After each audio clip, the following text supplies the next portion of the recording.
नमस्कार, बहुत स्वागत आप सभी का। मैं हूं आपके साथ चेतन पाठक और आप देख रहे हैं एनएमएफ न्यूज। चीन के टुकड़ों पर पलने वाला पाकिस्तान चीन को बदले में कुछ दे नहीं पाया, ना उसके नागरिकों को सुरक्षा, ना ही उसके काम आ पाया। इसलिए पाकिस्तान को अब वो अकेला छोड़ चुका है। लेकिन चीन को चाहिए नया साथी, तो वो अफगानिस्तान में उसे अब ढूंढ रहा है। अफगानिस्तान से नजदीकियां चीन बढ़ा ही रहा था कि लग रहा है कि उसके लिए वो भी ठीक नहीं है। पाकिस्तान में जो दिक्कत चीन को आ रही थी, वही दिक्कतें अब उसे अफगानिस्तान में भी नजर आ रही।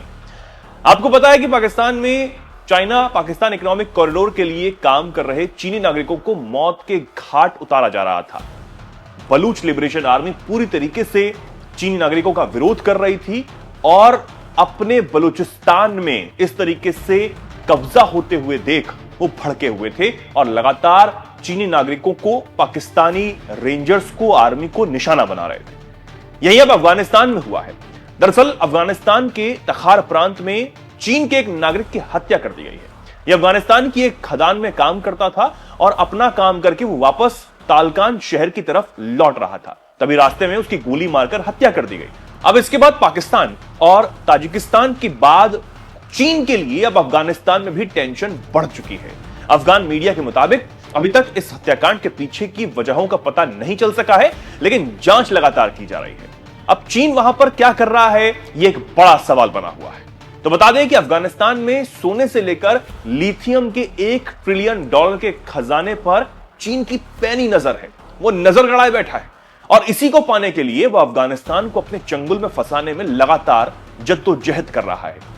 इसी कड़ी में पिछले महीने ही अफगानिस्तान में चीन ने अपनी मौजूदगी को बढ़ाते हुए तालिबान सरकार के साथ कई प्रोजेक्ट्स में निवेश किया।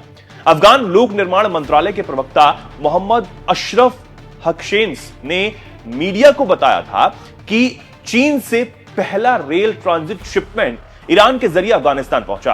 यह शिपमेंट, जिसमें 1000 टन लोहे की कोयले शामिल हैं, यह रेल ईरान के रेल मार्ग से हेरात प्रांत के रोजानाक स्टेशन पहुंची। अब यह कदम एक बड़ा कदम चीन की तरफ से माना जा रहा है। वैसे तो चीन की चाल को सब समझते हैं, लेकिन उसके बाद भी पहले पाकिस्तान और अब अफगानिस्तान उसके चंगुल में फंस ही रहे हैं। जब से अमेरिका ने अफगानिस्तान से अपनी सेना को वापस बुलाया, चीन की धमक यहां बढ़ चुकी है। चीन की नजर अफगानिस्तान में सोना और लिथियम पर है और इसके लिए चीन कुछ भी करने को तैयार है। लेकिन देखना होगा कि चीन के लिए क्या इतना यह आसान होने वाला है, या पाकिस्तान की तरह अपने नागरिकों को उसे यहां भी खोना पड़ेगा।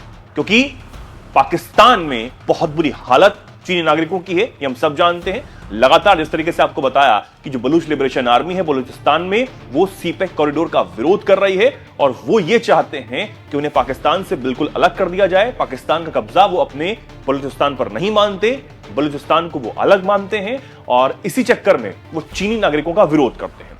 चीन जो सरकार है, उसकी तरफ से लगातार कड़ी आपत्ति जो है वो पाकिस्तानी सरकार पर जताई गई कि आखिर वो सीपेक कॉरिडोर के जरिए जो पाकिस्तान को भी चीजें आसान करने वाला है, पाकिस्तान के लिए भी बड़ा सौदा यहां पर होने वाला है, उसके लिए पाकिस्तान बदले में चीनी नागरिकों को सुरक्षा तक नहीं दे पा रहा। इससे चीनी जो सेना है और जो चीनी सरकार है वो बेहद गुस्से में है, बेहद चिंतित है और अब वो अफगानिस्तान की तरफ रुख कर रही है। अब आप इस पर क्या कुछ सोचते हैं, क्या कुछ कहना चाहते हैं? कमेंट सेक्शन में आप अपनी बात जरूर रखें और देखते रहें एनएमएफ न्यूज।